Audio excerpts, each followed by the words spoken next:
ଓଡ଼ିଶାରେ ପ୍ରଥମ ପର୍ଯ୍ୟାୟ ଜନଗଣନା ଏପ୍ରିଲ ମାସରେ ଆରମ୍ଭ ହେବ। ଜନଗଣନା କାର୍ଯ୍ୟ ଦୁଇଟି ପର୍ଯ୍ୟାୟରେ ଅନୁଷ୍ଠିତ ହେବ। ଦ୍ୱିତୀୟ ପର୍ଯ୍ୟାୟ ଫେବୃଆରୀ 2027ରୁ ଆରମ୍ଭ ହେବ। ସରକାରୀ ସୂତ୍ର ଅନୁସାରେ ପ୍ରଥମ ପର୍ଯ୍ୟାୟରେ 16 ଏପ୍ରିଲ ଏବଂ 15 ମେ 2026 ମଧ୍ୟରେ 30 ଦିନ ଭିତରେ ଘର ତାଲିକାକରଣ କାର୍ଯ୍ୟ ଓ ଜନସଂଖ୍ୟା ଗଣନା କରାଯିବ।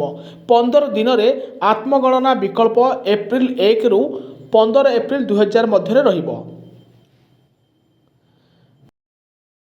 ଦ୍ୱିତୀୟ ପର୍ଯ୍ୟାୟରେ ଫେବୃଆରୀ ମାର୍ଚ୍ଚ 2027ରେ ଜନସଂଖ୍ୟାଗତ ବିବରଣୀ ସହିତ ଜନସଂଖ୍ୟା ଗଣନା କରାଯିବ ଏବଂ ଗୃହ ତାଲିକାଭୁକ୍ତ କାର୍ଯ୍ୟ 1ରୁ 30 ସେପ୍ଟେମ୍ବର ମଧ୍ୟରେ ଦେଶର ସମସ୍ତ ରାଜ୍ୟ ଓ କେନ୍ଦ୍ରଶାସିତ ଅଞ୍ଚଳରେ କରାଯିବ।